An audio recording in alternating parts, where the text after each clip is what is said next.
अब जो हमारे पास नेक्स्ट टॉपिक है वो है टर्म्स ऑफ स्टीम कि जो हमारे पास स्टीम की इस्तिलाहात है वो क्या है। तो स्टीम की इस्तिलाहात हमारे पास मंदरजा झेल हैं। नंबर 1 पर हमारे पास आ जाता है ड्राइनेस फ्रिक्शन। नंबर 2 पर हमारे पास आ जाता है sensible heat of water. Number 3 पर हमारे पास आ जाता है latent heat of vaporisation. Number 4 पर हमारे पास आ जाता है स्टीम इंथैल्पी।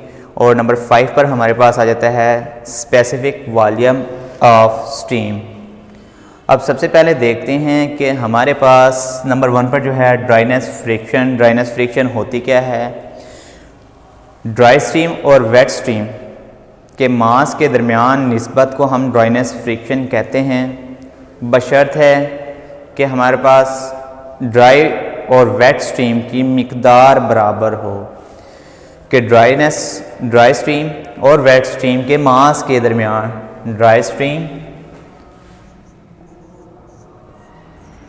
ड्राई स्टीम और वेट स्टीम के मास के दरमियान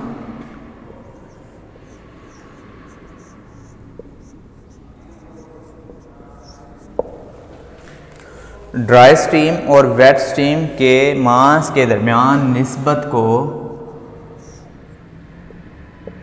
यानी कि dryness steam and wet steam mass के दरमियान निस्बत को ड्राइनेस फ्रिक्शन कहते हैं।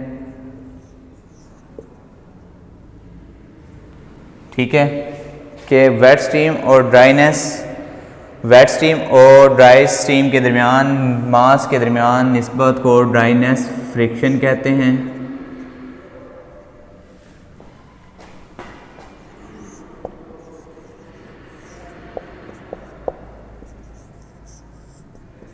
और शर्त ये है कि दोनों की मिकदार बराबर हो।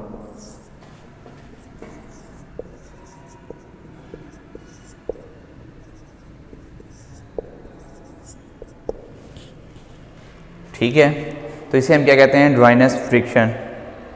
ड्राइनेस फ्रिक्शन को स्टीम क्वालिटी भी कहा जाता है और ड्राइनेस फ्रिक्शन को जो हम ज़ाहिर एक्स से करते हैं।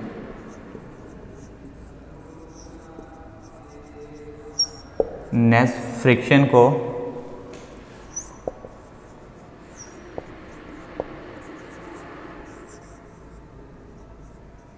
एक्स से ज़ाहिर करते हैं।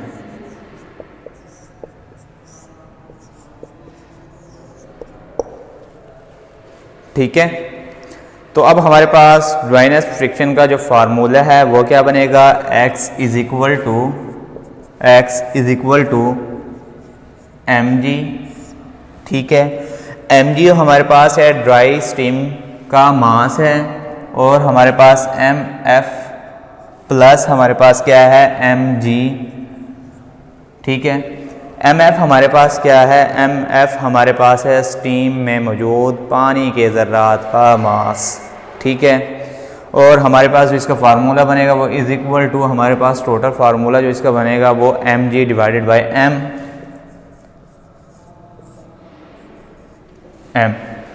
ये हमारे पास ड्राइनेस फ्रिक्शन का फार्मूला है।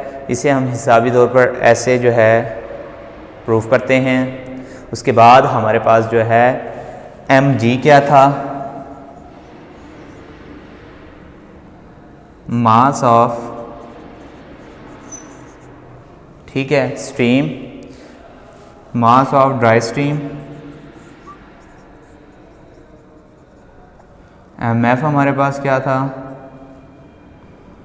Mass of water.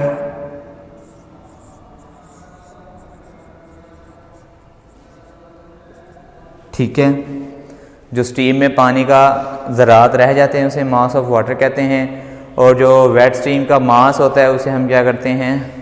Wait steam का mass of wet steam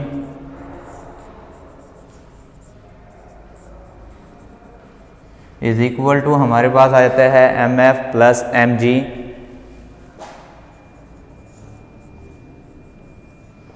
is equal to m के बराबर। तो यहाँ पर हमने क्या किया है, mf को हमने क्या लिया, मास ले लिया है टोटल वेट स्ट्रीम का, और mg हमारे पास क्या है, ड्राइनेस स्ट्रीम का मास है। ये हमारे पास क्या था, इसका फॉर्मूला था किसका, ड्राइनेस फ्रिक्शन का।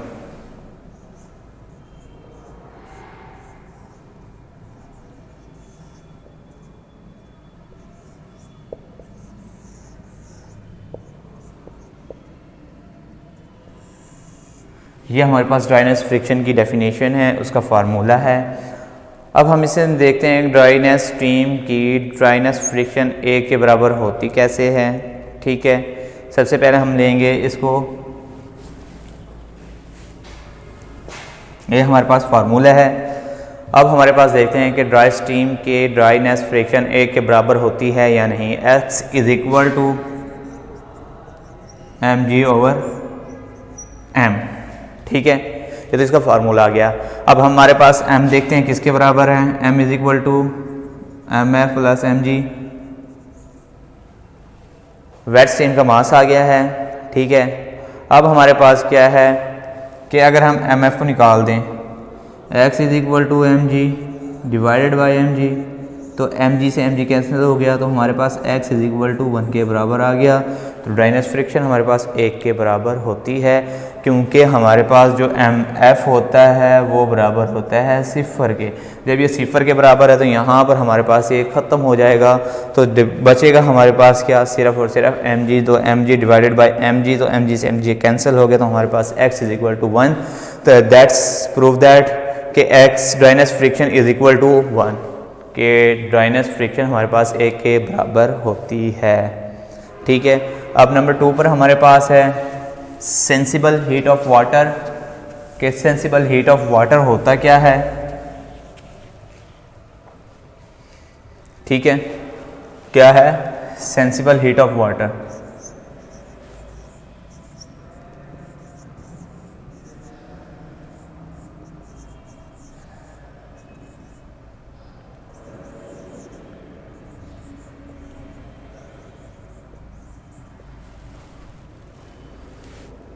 Sensible heat of water. ठीक है, कि सेंसिबल हीट ऑफ वाटर है क्या, क्या चीज़ है। तो सबसे पहले इसकी डेफिनेशन देखते हैं कि हरारत की वो मिकदार जो 1 किलोग्राम पानी को मुस्तकिल प्रेशर पर गर्म करते हुए फ्रीजिंग पॉइंट से, यानी कि 0 पॉइंट सेंटीग्रेड से सेचुरेशन तक दरकार होती है, जिसे हम सेंसिबल हीट ऑफ वाटर कहते हैं। सेंसिबल हीट ऑफ वाटर का जो हमारे पास फार्मूला है वो है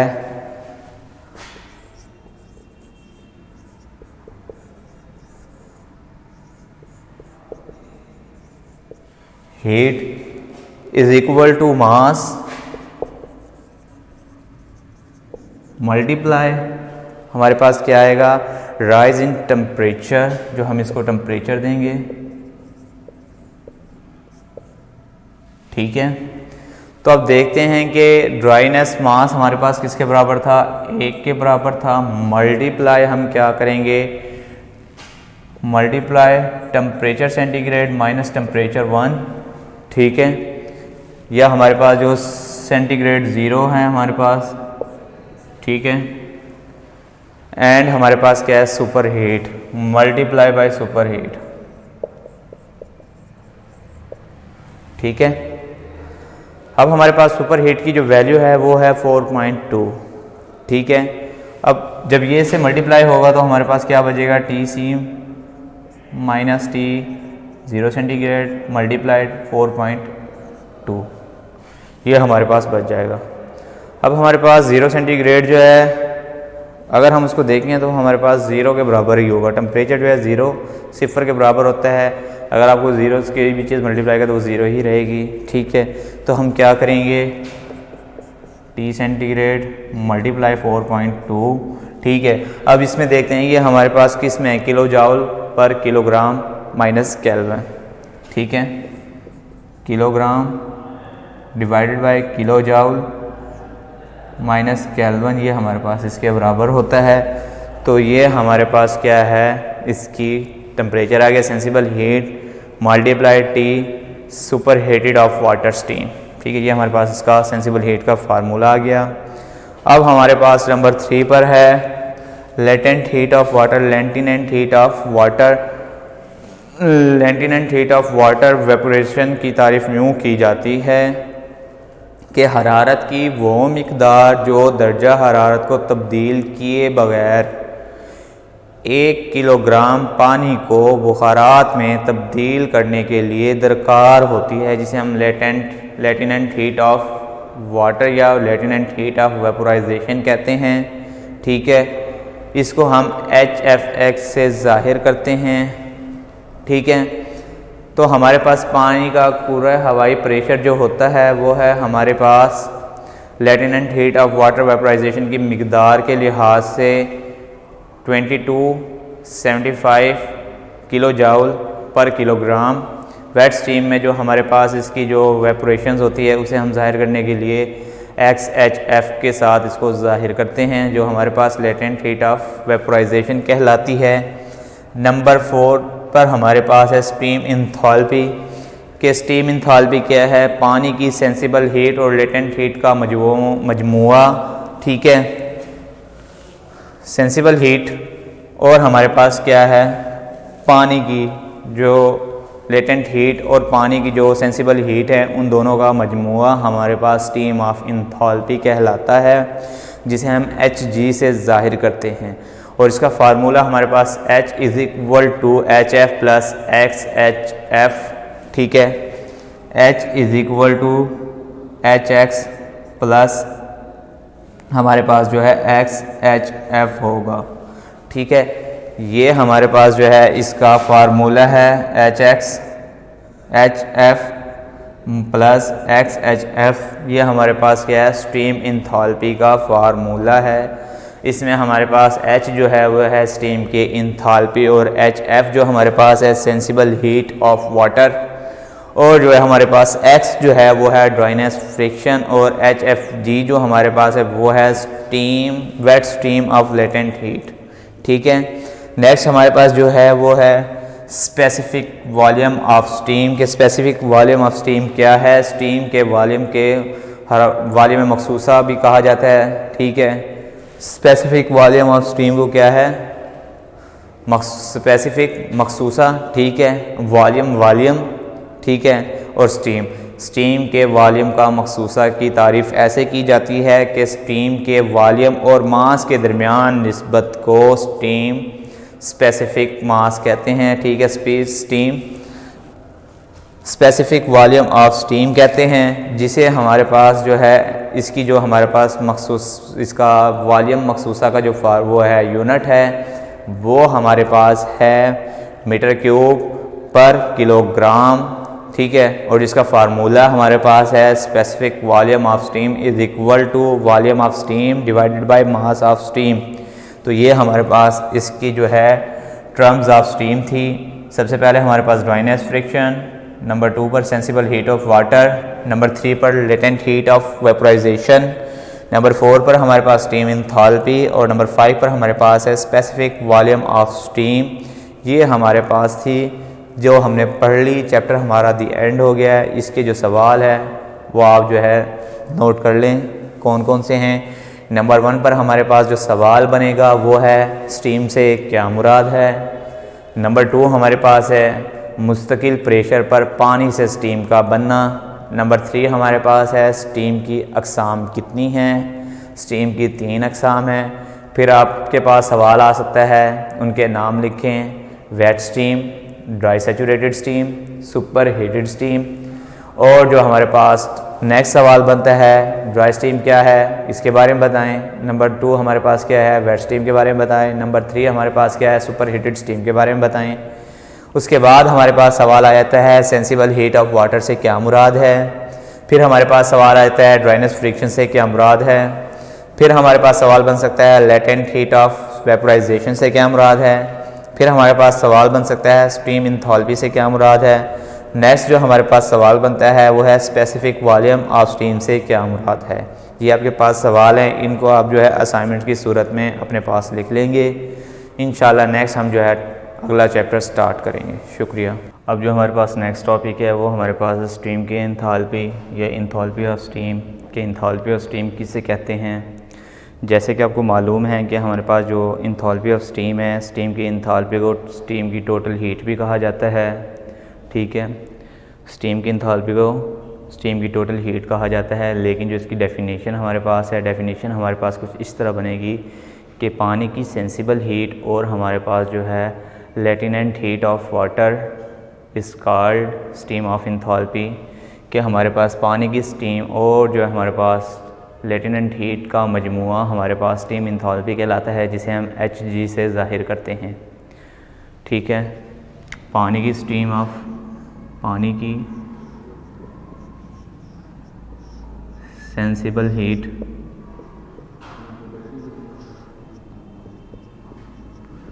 और लेटेनेंट हीट ऑफ वाटर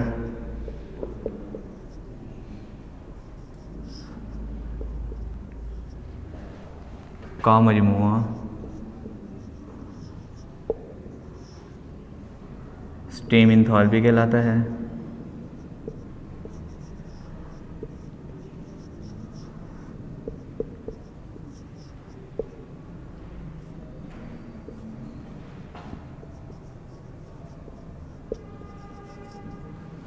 जिसे H से ज़ाहिर करते हैं, Hg से ज़ाहिर करते हैं।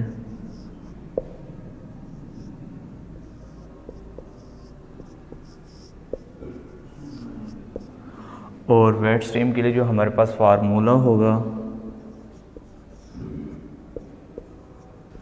वेट स्ट्रीम की एंथैल्पी के लिए जो फार्मूला हमारे पास है,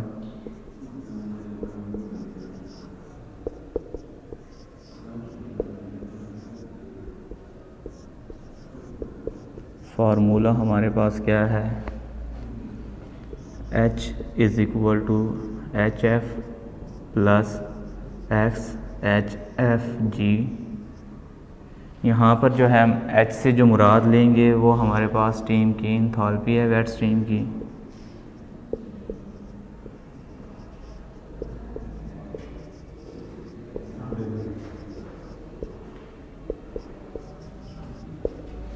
और HF जो है X हमारे पास जो है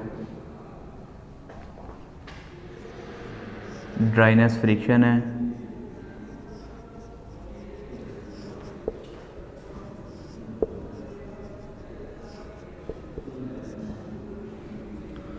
ठीक है, X हमारे पास ड्राइनेस फ्रिक्शन है, H हमारे पास स्टीम की एंथैल्पी है। ठीक है, H हमारे पास स्टीम की एंथैल्पी, X हमारे पास ड्राइनेस फ्रिक्शन, HF हमारे पास वेट स्ट्रीम, HF हमारे पास वेट स्ट्रीम की एंथैल्पी है।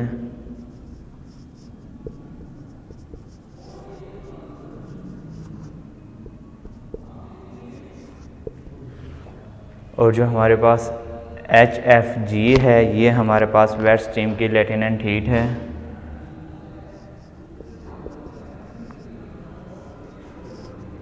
लेटेनेंट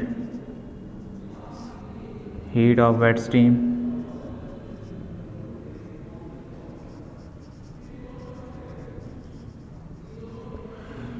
ये हमारे पास इसका फार्मूला है और इसकी मुकम्मल हमारे पास जो है डेफिनेशन है। अब हम देखते हैं कि हमारे पास स्टीम का volume, specific volume of steam क्या है, कि स्टीम के वॉल्यूम को हमारे पास कैसे डिफाइन किया जाता है। इसकी डेफिनेशन कुछ इस तरह बनेगी कि स्टीम के वॉल्यूम और मास के दरमियान निस्बत को स्टीम का वॉल्यूम मखसूसा कहा जाता है या स्पेसिफिक वॉल्यूम ऑफ स्टीम कहा जाता है।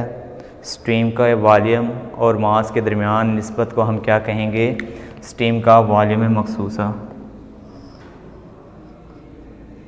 स्टीम का जो वॉल्यूम हमारे पास है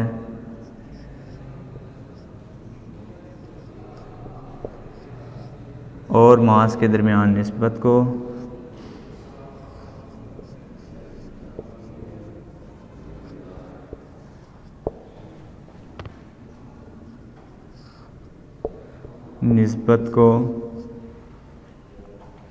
स्पेसिफिक वॉल्यूम ऑफ स्टीम कहेंगे।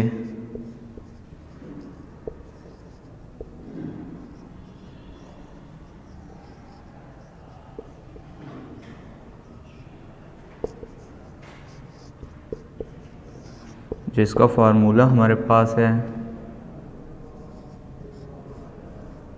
Specific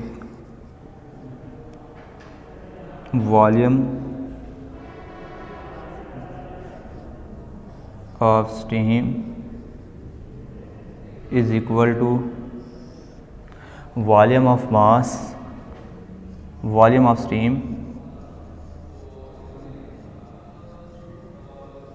and mass of divided by mass of steam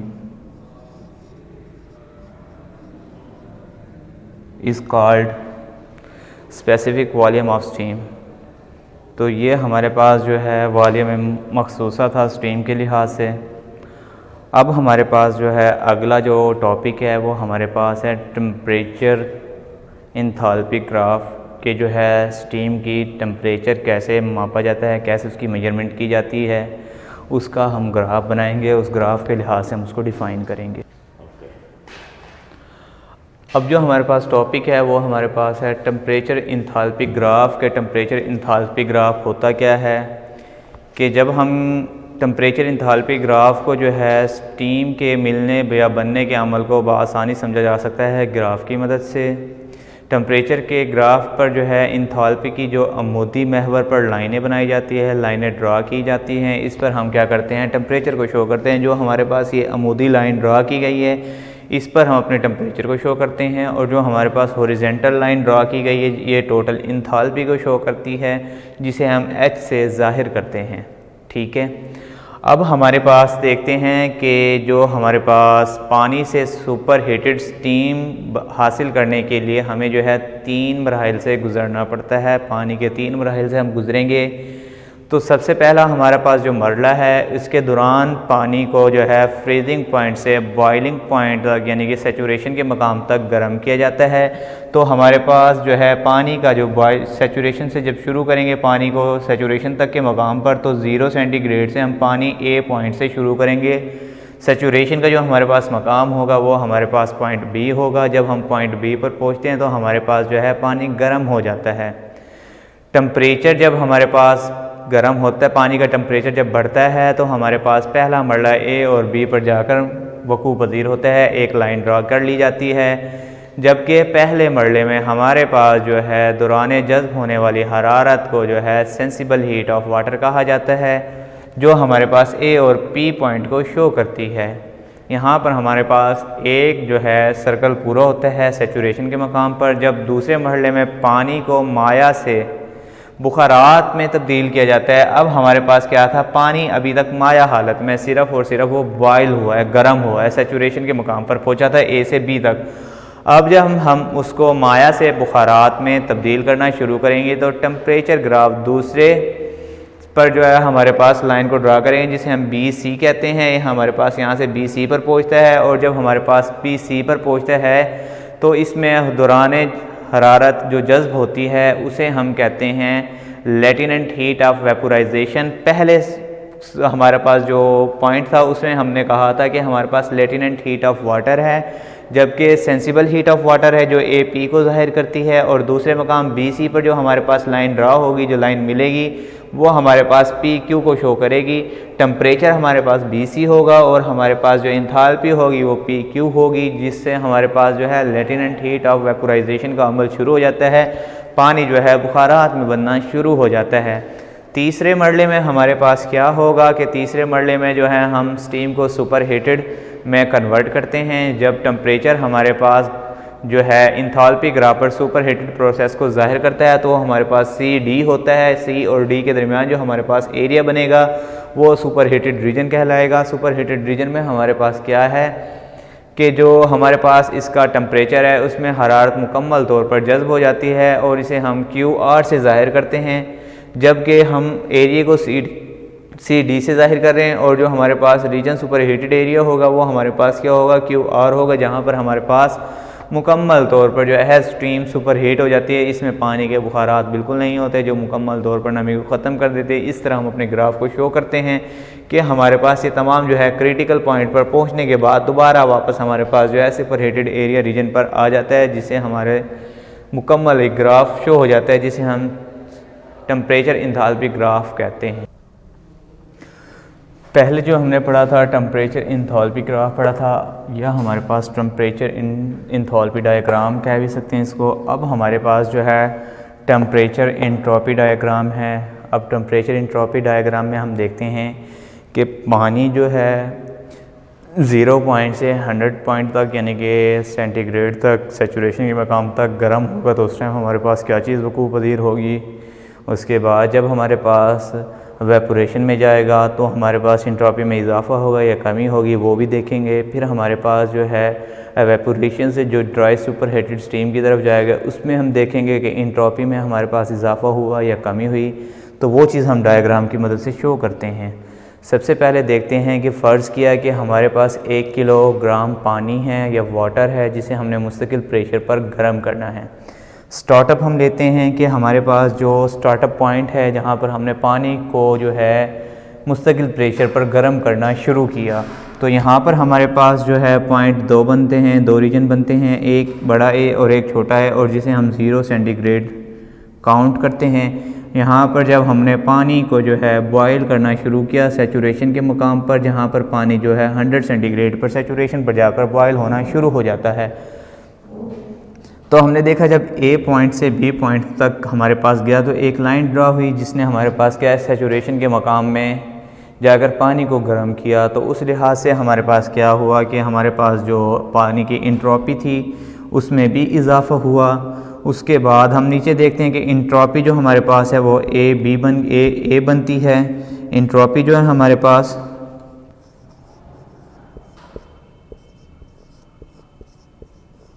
बराबर है 0 point centigrade to 100 centigrade saturation के मकाम पर। तो ए पॉइंट यहाँ पर हमारे पास क्या है कि ए पॉइंट से ए पॉइंट तक हमारे पास पानी ने जो है स्टार्टअप लेना शुरू किया था, जो हमारे पास ए बी पर जाकर जो है एंट्रोपी में इजाफा होना शुरू हो गया, जिसकी वजह से फिर हम देखते हैं कि जब हम पानी को जो है बॉयल होने के बाद मज़ीद एवेपोरेशन के मकाम पर गुजारते हैं, मज़ीद गर्म करते हैं, तो पानी जो है हमारे पास पानी की जो है हरारत में इजाफे के साथ साथ उसमें जो है एंट्रोपी में भी इजाफा होना शुरू हो जाता है। जब पानी की एंट्रोपी में इजाफा होना शुरू होता है तो हमारे पास उसे BC पर ज़ाहिर करना शुरू कर देते हैं। जो हमारे पास एंट्रोपी होगी water entropy is equal to हमारे पास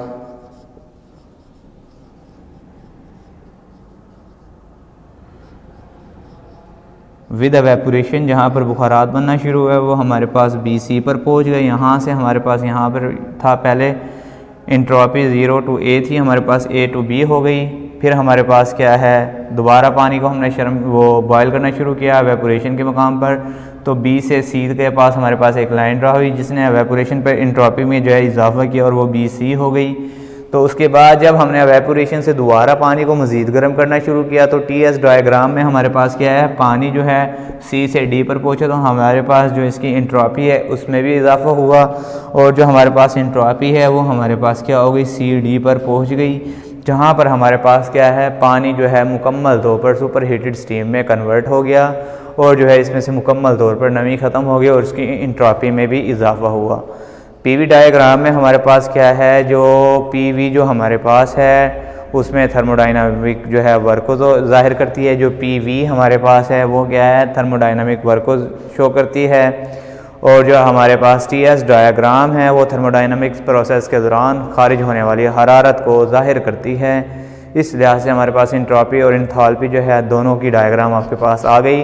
नेक्स्ट जो हमारे पास टॉपिक है वो हमारे पास है स्टीम टेबल। क्या होता है ड्राई सैचुरेटेड स्टीम की खसूसियात, मसलन saturation, temperature, sensible heat, latent heat, total volume मखसूसा, एंट्रोपी और जो है एंथैल्पी के तजर्बात से मालूम किया जाता है। फिर इन पर मुख्तलिफ़ किस्म के प्रेशर पर जो मालूमात दी गई है, जो खसूसियात दी गई है, उसको टेबल की सूरत में शो करना हमारे पास स्टीम टेबल कहलाता है। यानी कि जब हमारे पास ये मुकम्मल तौर पर हम किसी टेबल पर शो करेंगे कि इसकी एंट्रोपी क्या थी, सेंसिबल हीट क्या थी, लेटेंट हीट क्या थी, स्पेसिफिक वॉल्यूम क्या था स्ट्रीम का, तो ये टोटल जो हमारे पास एक ग्राफ पर शो किया जाएगा, एक टेबल पर शो किया जाएगा, तो इसे हम क्या कहते हैं स्टीम टेबल कहते हैं।